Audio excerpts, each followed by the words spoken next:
The webinar is a little glitchy on that, but we can just go through this way. So thank you everyone for taking the time to join. Today we're going to be talking about what privacy looks like coming the next year. We're going to be talking a little bit about what happened in 2021, what were some of the changes, some of the new legislation. We'll be talking about what's coming in 2022, what we know is coming, what are some regulations that are going to finally be enforceable, and what are some things that we just expect, some industry trends that we expect, some things to look out for. So I'll hand it over to my colleague Derek, who's also on the line, to talk a little bit about what 2021 looked like in terms of privacy. Hello, everyone. Today, I'm going to go over some of the legislation that actually got passed this year. Currently, there is about 20 privacy legislation stuck in the committee process in about 20 states, but in 2021, there's actually 3 major passages of privacy legislation. The first being the CPRA, which is an amendment to the CCPA of 2018. The Colorado Privacy Act can be seen as a derivative of the CCPA and was also passed this year and is the first major privacy legislation for Colorado and Virginia. Consumer Data Privacy Act is also very similar to the CCPA. It's a growing trend in the US to kind of follow off of California's lead.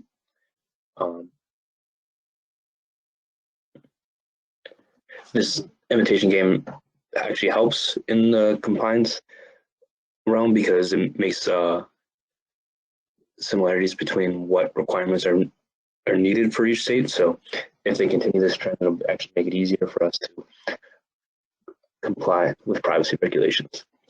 So I'm just going to go through an overview of each one to give a general idea of what each entails. The CPRA, as I mentioned before, is an amendment of the California Consumer Privacy Act of 2018. The effective date is set for January 1st, 2023. The CPRA maintains the CCPA's $25 million threshold for businesses that it applies to, but it modifies certain aspects of what businesses are applicable under the law. It expands the annual minimum number of personal records handled to be considered in scope of 100,000. It also requires that companies who derive 50% or more of its annual revenue from selling or sharing consumers' personal information are applicable to this regulation. Another major aspect of the CPRA is that it heightens the protection for children. It creates an overall expansion of fines associated with improper protection of minors' data. Additional requirements to obtain consent and when to seek consent again. No longer will companies be able to disregard age. They must either ask for it and determine it, or if they willfully disregard it, it equates to knowing the age. Explicit consent now is required for persons under 16 years old. Might have had some technical difficulties, but the CPRA additionally expands certain rights that were established in the CCPA. One of the major expansion of rights is the right to correction. It requires that consumers know the right and it is commercially available, which means basically it has to be very easy for the consumer to ask for a correction of their data. Additionally, there is a right to limit use and disclosure of sensitive personal information. Any new use of sensitive information requires new notice. It requires the same requirements for service providers, and it provides an opt-out for marketing. Changes to request requirements is also another expansion of rights. Deletion and correction rights now have to be responded within a 45-day window.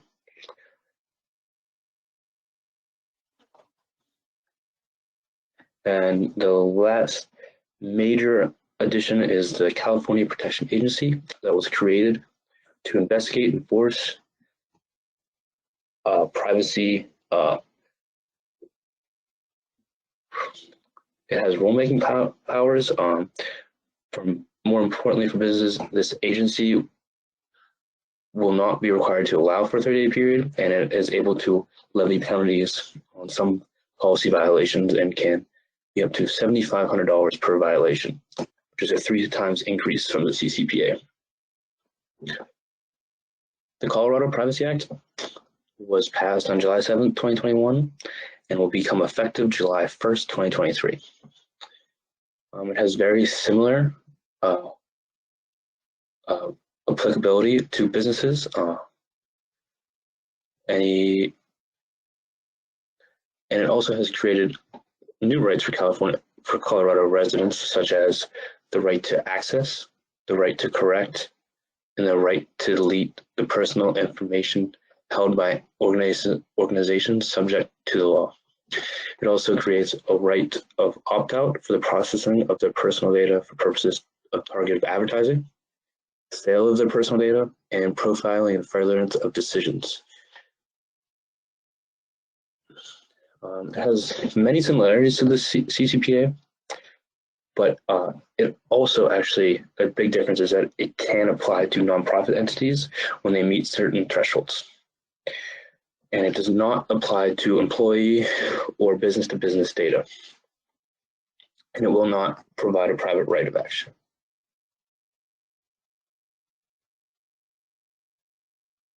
Moving on, the Virginia Consumer Data Protection Act was enacted March 2nd, 2021, and will become effective January 2023. It applies to persons, is applicable to any persons that conduct business in Virginia or produce or serve their targeted residents of the state. It is very similar to the previous two in the aspect of what businesses are applicable under the law. In addition, another continual trend is the creation of rights. It also creates consumer rights to access, delete, correct, and obtain a copy of personal information from companies that hold or use their personal data. And that is the major recap of privacy laws in 2021. Cool. Thank you, Derek. So that just gives you an idea of what the past year looked like. These are important because these were passed or enacted in the previous year, and they're going to be coming into enforcement in the coming years. So 2022, and this is going to be a common theme throughout this whole thing, is that 2022 is going to be your prep year, where you can kind of take time to analyze where you're at and what you have, and are you ready for these laws that are coming into enforcement in 2023? And that's not just passing, that's enforcement, meaning that the data applicability and everything is now there, and that rulemaking and fines are applicable now. So talk a little bit about what we know is coming in the next year. We have some news out of the EU, actually. The past year was a little focused more on American privacy laws, especially on California and some of the copycats that popped up, like Derek noted. What we know is coming in the next year is 2 additional legislation from the EU that seem to be both seem poised to pass through. We have the European Artificial Intelligence Act, which is the one of the first all-reaching laws that is going to cover the use of artificial intelligence for data. Essentially, it's privacy for any kind of automated decision making, and we'll talk a little bit about how broad that is. The e-privacy bill, which I'm sure some may remember seeing a couple of years ago when GDPR was in the news more.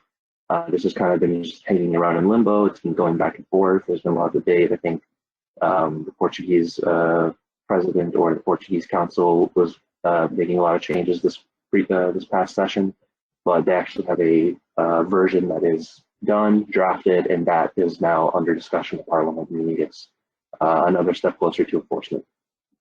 We have some changes to the California law. We have some other updates to other legislation, not only in the US, but also some around the world, for example, Japan, and we'll be talking a little bit about those. So to give you a little bit of insight about what the Artificial Intelligence Act looks like. So The law, it takes a risk-based approach. You can see in the lower right, they have kind of a tiering, and to get into what that means is essentially it's up to the organization now to define, does their AI fall into the high risk category? And if it does, then are we meeting all of the requirements of the law? Now, to go back, my first question when I saw this was, how do they define AI? What is AI? They kind of give this broad definition over here saying the ability for a set of humans to define objectives, to generate outputs, just content predictions. Essentially, you can consider it to be any kind of automated processing of data that gives you some sort of result or whatever it may be. And going back to how they talk about the risk tiering, and they have a risk rating, risk methodology in the legislation. But to talk a little bit about what they consider high risk in the baseline, you have critical infrastructure stuff, so anything involving public safety, buildings, whatever it may be, anything that could involve the safety of the individual or society, whatever it may be. Educational or vocational training, and of course the focus there is educational data. You have safety components of products. This is very important for those who are in the medical space because you're talking about any kind of automated decision making of medical devices that are collecting data from the end users and then sending it back to the organization, to the cloud, or however it may be. Any kind of employment data, so any kind of automated processing of employee data, and then any kind of essential private public services, immigration, essentially any kind of government linked identifiers that might be collected by your organization. And with all these descriptions of how they define AI, they also have a great build out of what they expect out of the requirements. So the requirements for the AI system, and actually more for the organization, but to be applied to the AI system, they talk about risk management, data governance, documentation, record keeping, transparency, oversight, accuracy, quality, compliance, conformity, logging. This is very similar to most other security frameworks you've seen. There's just a lot more language on how you can tailor this down to specifically be about AI. For example, the risk management component is all about, what kind of risk analysis are we doing of the AI system in question? Are we testing it with data regularly? How are we making sure that the data is being processed here in a manner compliant with what we told the consumer? You've got the, for example, the record keeping components, and that records of the processing activities must always be kept. Human oversight, of course, very big, is the idea that there isn't just these AI systems that are operating for years and years on end with no review. There actually needs to be a person looking into the oversight, into the operations, into the results, into all components, into the access and everything, and making sure that the device is locked down. And then compliance management, quality and compliance management, again, just goes back into making sure that the AI system is only processing data the same way that data is, or for the same reasons that was conveyed to the consumer at the point of initial collection.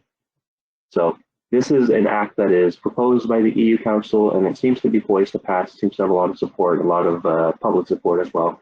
So I would just keep an eye out for this, because this may be something that will be an additional GDPR component. And something to note for the EU privacy, for this and for the EU Privacy Act, is that these kind of act as additions to the privacy component for the EU. The default fallback is always GDPR, of course. So looking a bit at the e-privacy bill, again, you've probably seen it before. After years of debate, now the Parliament has began negotiation. Based on the current speed, we might be able to expect enforcement between 2023 and 2025. And actually kind of went the opposite way as most legislation. Usually the draft gets sent out and then it comes back redlined, and then that redacted version is what passes. Actually seems to be the opposite now, that they send back a version that's with more requirements. And it's worth noting that this e-privacy bill is kind of the start of what might be like a trend in the EU, that they'll be passing more and more of these e-privacy bills. I think that the way that they look at it is that the GDPR is kind of like the technology agnostic, kind of old-fashioned way of doing it. And that'll be like the fallback for all things not addressed. But I think that when it gets into the individual technical components, they want to be more proactive and they want to pass legislation that's specifically calling out the current technology landscape. So in this case, the e-privacy bill is calling out specifically stuff like cookies and metadata and end user equipment, whereas GDPR is more broadly saying the personal information. So we're going to see this e-privacy bill potentially passing this year, and I think that you can also expect more e-privacy bills to be coming along the line.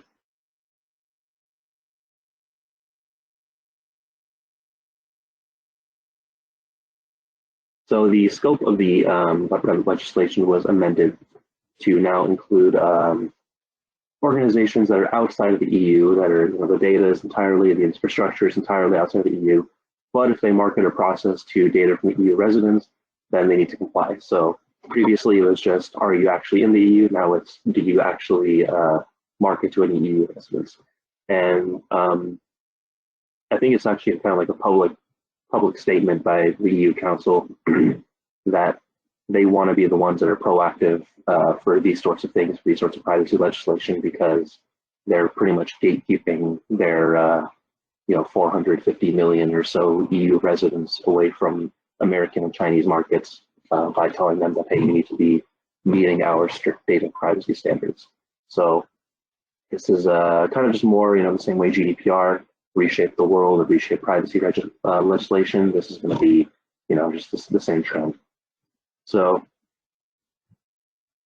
some of the key points that we want to just, you want to make sure you're aware of. The big thing on e-privacy is consent. It's all about the data collection, specifically for metadata, for automated data of individuals, data that's collected through communications, data you're collecting through cookies.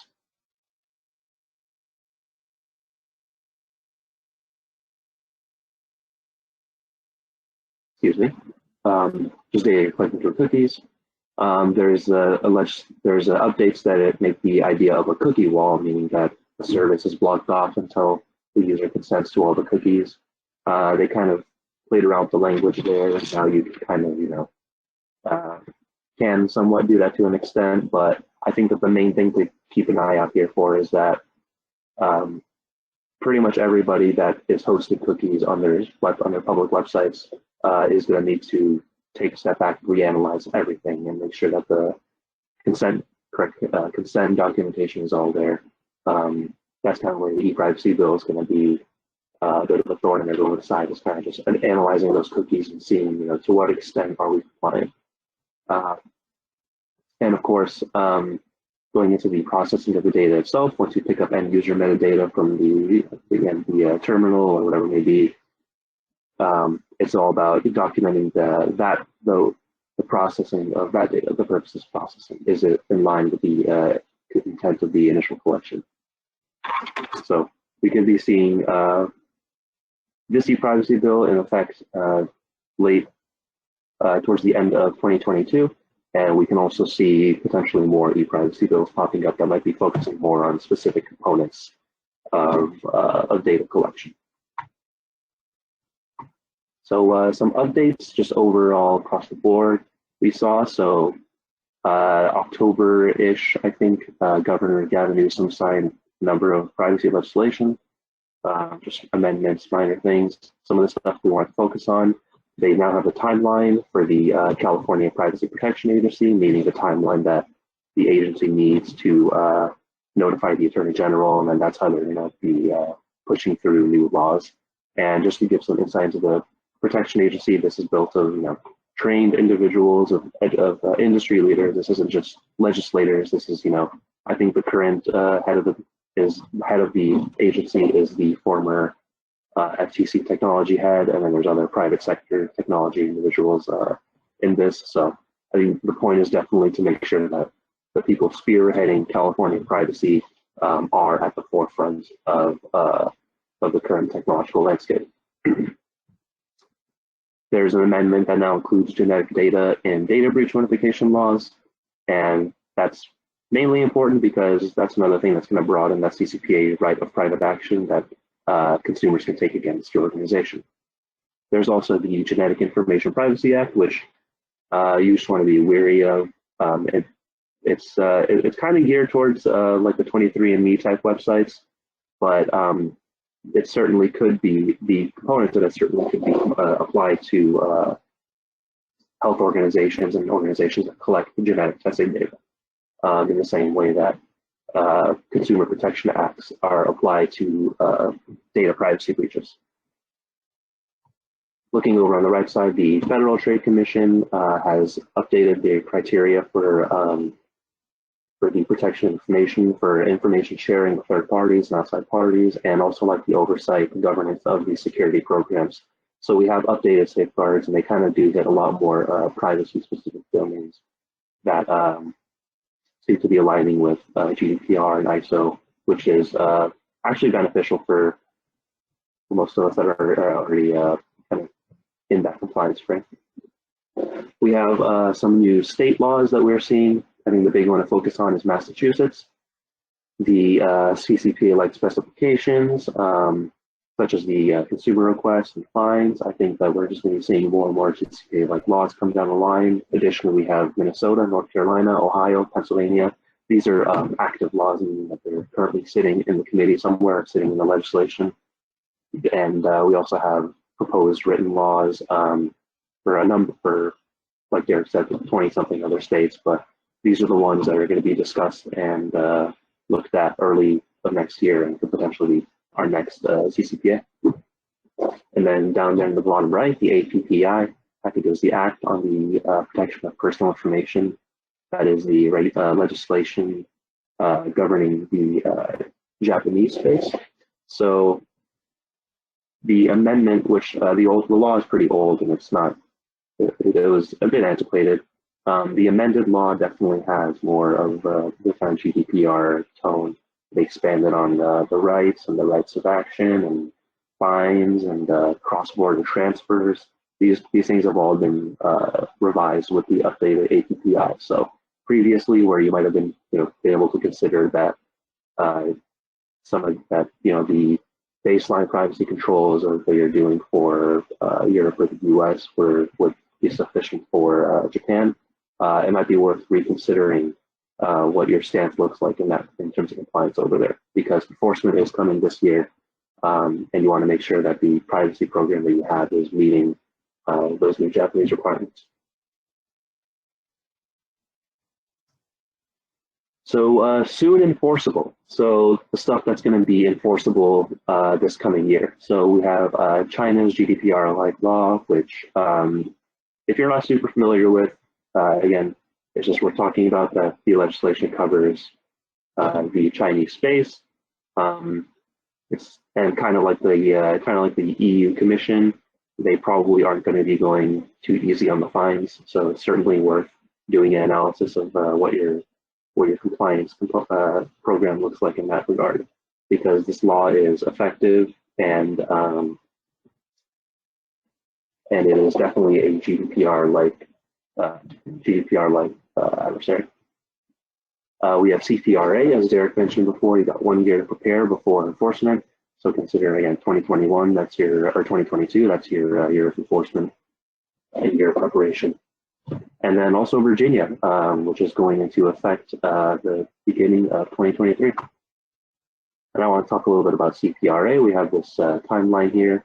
We have the data applicability date, meaning that processing activities after January 1st. That's kind of where you need to start, applying some of this, some of the CPRA components to your organization, to your data and everything, and the audits could come back to the first of 2022, and then enforcement in July of 2023. They did say January.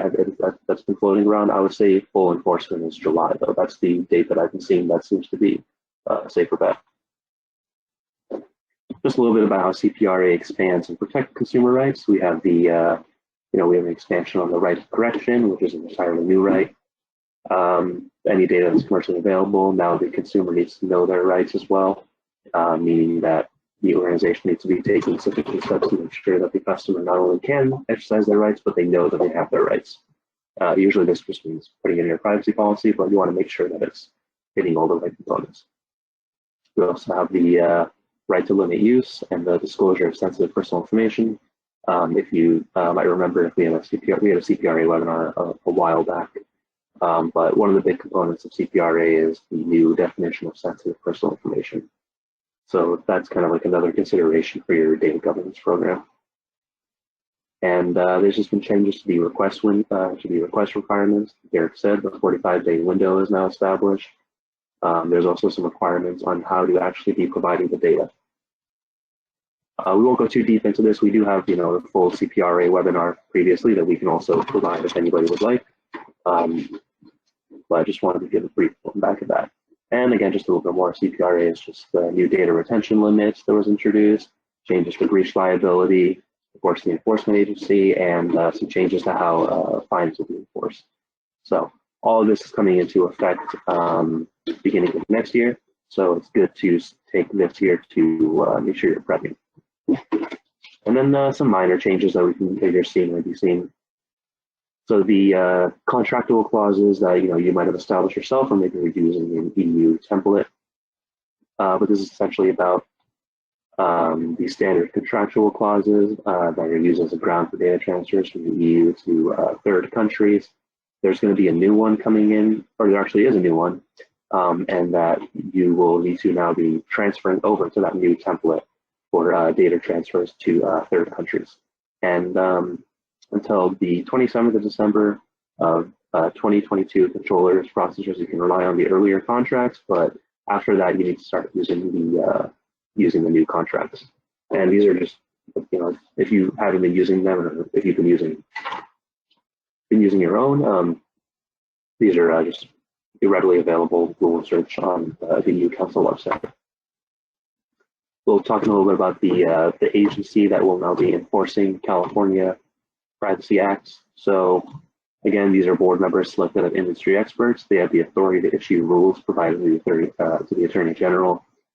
They can issue rules on anything really, and the rules could be coming mid-April. And of course, they need to go through kind of a legislative process, but I think that we'll be seeing a little bit of a quicker turnaround once the agency kind of takes the reins. They also have, because they have kind of like a timeline stretch where they have 6 months to provide notice to the Attorney General when they want to start rulemaking, and there's kind of the rulemaking process after that as well. They do have the emergency rulemaking power to combat timing issues. So there might be some emergency rulemaking on privacy issues that may be based off of current industry trend, whatever it may be. But it's just worth knowing that they have that ability. We also know that the agency has already taken to splitting into subcommittees, meaning that they've broken down into specific components of privacy, such as defining data use and cybersecurity, privacy audits, profiling, and then also they want to break down committee by committee and see how they can apply CPRA to specific industries. So for example, a committee that's focusing on how to apply this to the insurance space, or to the healthcare space, or to whatever it may be.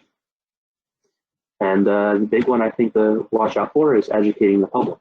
Now the CPPA, there's too many California acronyms now, but now the CPPA has the responsibility, and actually it seems like the mission statement, that's something they're excited to do, to educate the public on their privacy rights. So if they're taking state funding to educate the public, all that means is more people that are aware of their privacy rights, which means more data subject requests. So I would just keep an eye out for that coming down the line. But the big thing is now that it's not just California legislator enforcing this, it's not just the Attorney General. Now it's a specific agency that all they do is they focus on California privacy. If this continues as a trend, then you're going to have definitely much more stringent regulation across the board throughout the country. Cool. So that's kind of like what we know is coming. What's on paper. Of course, there's we couldn't go into everything, but there's dozens and dozens of legislation around the world that are in some sort of state of limbo that are passing here or there. But we'll be keeping an eye on posting blogs as those come down. But that was just kind of what we know is on paper and what's going to be for sure coming down the line, what's important to watch out for. what are some other things to expect in 2022, just based off what we've seen? So fines. Fines are definitely something to expect. GDPR enforcers have been pretty strict in the past few years, imposing the fines they're laying out. You can see some of the top fines, and then potentially Facebook is going to be facing a fine in Ireland, which could be, I think, like $50-ish million. But the important thing to note here is that the time for ignoring compliance or whatever may be, now it's a need. Now everything has to be proactive, especially in Europe. There is some leeway in California because they have kind of that 30-day cure period after a privacy breach. And I was reading case studies on a number of different industry organizations, different industries, education, healthcare, whatever it may be, that were hit with CCPA lawsuits and fines, and were able to revive in that 30-day period. But of course, I think with the addition of the CPPA, that may be a little more difficult coming online, especially if it's just seen as something that's like a gross negligence. But again, it's also worth noting that with CCPA and with all privacy legislation, the fines are just like the on paper thing that you want to be afraid of, but you also have to worry about the legal action, the resources you're going to waste up there, the damage to reputation, decreased productivity, loss of business. These are all equal drivers. I think actually statistically, based on people's opinions, they're equal drivers. So you want to be just watching out for that. Okay. The fines, of course, are the bad thing. This is the good thing. Privacy automation. We've been seeing, more and more requirements for companies, more and more work to do. And the question we're always getting is just how do we just make it faster? The landscape's changing, and there's automated tools and data map that are available that can map out the data flow and data inventorying of your entire organization. And you can apply those, rather than doing an analysis of your data every time, and you're doing this regularly, and every time, oh no, I have to consider what does API look like. Now there's going to be, getting into the space of privacy automation and privacy management software that you can apply those compliance rules to your data sets and organization kind of uniformly. And it's especially important for third parties, which if there's one thing that's consistent with all privacy legislation, it's not security, it's third-party management. So that's just something to keep an eye out for. And again, there's plenty of solutions available that we'd be happy to talk through. The Tevora team as well would be happy to talk through with you guys on an individual basis to meet your needs.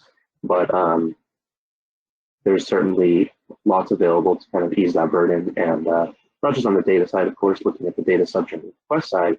That's also going to be, as the public awareness, CPPA makes the public more aware, as more states pass more regulations, you're going to be seeing more data subject requests coming through. So providers that are focusing on managing these components for you are going to be more and more crucial. So preparing ahead. So we talked about a lot. We talked about legislation all over the place, and there's just a lot to look at. What do we focus on? So in terms of planning for the next year, first off, resources. What's our privacy program look like? Do we have sufficient staffing? Do we have the right people? Do we have the right governance? Do we have the right approval from management, and more so the encouragement from management? Is everyone excited, or at least interested, I guess, to get all this tackled? Once you have resources and everything, the next thing is a data inventory. Nothing could really be done without a data inventory, knowing what you have and where you have it. So this is always one step ahead, keeping you one step ahead in tackling compliance. Data governance, of course, is once you've identified all the data you have and you have a succinct way of tracking it and regularly referencing it, now you need a way to apply your governance schemes to it. So in terms of access and identification and classification and retention, these are all things that need to be addressed. And these are all components of most of the new regulations, like the EU AI Act, or on, for example, CPRA and the Virginia Privacy Act. Identifying your privacy risk. So not only is this now a component of most legislation, but it's also just best practice. And really, it's about looking at, what are our privacy risks as we define them. Moreover, do we even have a way to address privacy risks? Do we have a privacy risk assessment program? Do we include privacy in our yearly risk assessments? Do we have a standard for that? So these are all, and there's plenty of standards to consider, of course, like the NIST privacy framework. This is probably the best in terms of identifying what a privacy risk really is. But yeah, it's all about just making sure that your privacy components are addressed when you're analyzing the rest of the security risk of the organization. And document and certify are all of the documentation that we have internally and externally facing. Is it all hitting the right requirements? Have we updated all of our notices correctly? And moreover, do we have any kind of opportunity to certify? There's, for example, there's ISO 27701, which we have a webinar on that as well that we can provide to you guys. But which is just the new ISO privacy certification. But yeah, if there's the opportunity for your organization to do it, you can stay ahead of pretty much every new legislation that comes through by seeking a privacy certification. And I would certainly recommend ISO 27701 because the requirements are built off of and map to GDPR very well. And if you have a GDPR compliant security program, then you're pretty, or GDPR compliant privacy program, then you're pretty on track for the rest of the world. And that kind of just gives you an idea of what you need to do for preparing ahead. And that brings us to our end. And we will have more information on upcoming webinars as those come through. That's going to be planned for Q1, beginning of January and February. So just keep an eye out for that. But yeah, any questions that we can answer at this point?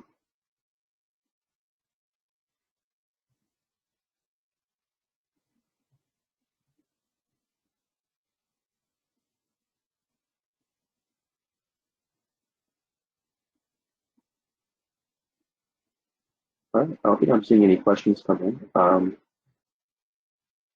So I guess we can, if there's nothing else, I really appreciate everyone taking the time to sit through and discuss with us. It's certainly, always interesting for us as well. And if there's any questions about, prepping individually, any kind of like privacy things that you want to maybe, bounce off of us or anything that we could potentially give some insight into, please reach out to us. We've dealt with, every industry and every country pretty much at this point, but anything we can do to help out would be absolutely awesome on our side too. So with that, I think that we are good to wrap up for the day. And again, I very much appreciate it.